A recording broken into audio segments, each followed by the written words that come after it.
AI language models are often treated as a source of knowledge. That mistake overlooks a critical flaw. A model's confidence has no connection to its accuracy. This confident authority feels trustworthy, but is actually the system's greatest vulnerability. An AI can generate text that sounds perfectly plausible. It can create quotes, citations, and even legal precedents that seem absolutely authoritative and specific. They look like the perfect piece of evidence for an argument. Except there's a huge problem. In a real-life legal case, an AI generated 6 different legal citations to back up an argument. Not a single one of them was real. This isn't just a simple error, it's a complete fabrication, and it was delivered with the full confidence of a fact. And this brings us to what's called the AI trust paradox. The better an AI gets at sounding human, the more convincing its mistakes become.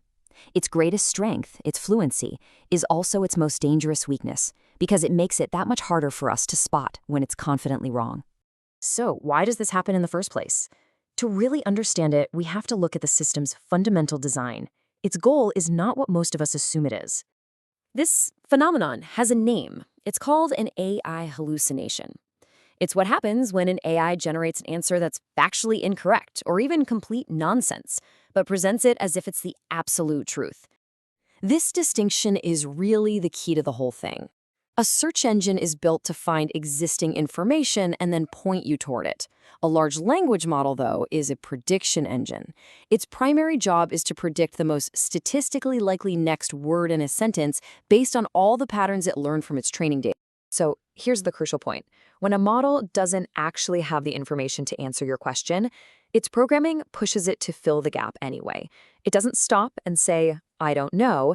Instead, it builds what looks like a correct answer because it's designed to prioritize a coherent sentence over a truthful one. Now, this design choice isn't just some technical detail. It carries some significant real-world consequences when these confident fabrications are actually put into practice. A recent study found that nearly half of enterprise AI users have made at least one major decision based on hallucinated content. We're talking about things like strategic planning, financial investments, and major operational changes. And this pattern of failure keeps showing up across totally different fields. A simple factual error in a public demo cost a company billions in market value. A lawyer faced real legal sanctions for trusting fabricated cases. An airline was actually forced by a court to honor a refund policy that its own chatbot just made up. This is not a niche problem.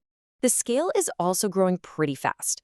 In just the first 3 months of 2025, more than 12,000 AI-generated articles had to be taken down from various platforms because they contained fabricated information. This just shows how quickly this kind of misinformation can spread. The risk here goes way beyond financial loss or professional embarrassment. Think about a field like healthcare, where a hallucinated drug interaction or a made-up treatment suggestion could have life-threatening results. Every single time this happens, it erodes public trust in a technology that's becoming more and more a part of our daily lives. So why is this so hard to fix? Well, the answer is that hallucinations are not really an occasional bug. They're a direct result of fundamental limitations baked into the current design of these systems. These are the core blind spots. The models are trained on these huge but ultimately imperfect data sets. They are fantastic at recognizing patterns, but they have no way to tell the difference between a real causal link and a simple correlation. They lack any true connection to the real world or real-time events, and their very architecture, as we saw, prioritizes plausible language over factual accuracy. This really captures the heart of the problem. If the data an AI learns from is flawed, its output is going to be flawed too. It's the classic principle of garbage in, garbage out. Only now, the garbage is delivered with perfect grammar and unwavering confidence. So, since these hallucinations are an inherent risk, the focus is shifting. It's moving away from trying to eliminate them entirely and more towards managing them effectively. And that means building better guardrails into the systems themselves. The most realistic approach really is to accept that this technology is imperfect. The challenge isn't to build a flawless AI, but to design systems and processes that account for and mitigate its known weaknesses.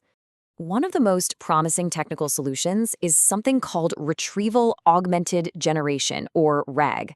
It's a way of building a better system. So instead of just predicting the next word from its own internal memory, The AI first goes out and retrieves factual information from a trusted external source. Then, it uses those verified facts to construct its answer. This helps ground the response in reality. But technology by itself is not enough. The most effective strategies always involve a combination of approaches. You need human experts to stay in the loop to verify outputs, especially in critical areas like law and medicine. The systems themselves should be designed to report a confidence score, letting users know when they should be skeptical. And, crucially, they need to be programmed with constraints that allow them to simply say when information isn't available instead of just guessing. This brings us to what is probably the most important guardrail of all. AI should be treated as a powerful assistant, a tool that can absolutely augment our own capabilities, but not as a replacement for human judgment and critical thinking. This leaves us with a pretty fundamental question. As these incredibly fluent, confident, and sometimes totally incorrect systems become woven into the fabric of our work and our lives, how do we decide what to trust? Ultimately, for every impressive answer an AI generates, we have to ask ourselves a simple, critical question. Is this based in fact, or is it just a well-worded hallucination? The responsibility to tell the difference still rests with us.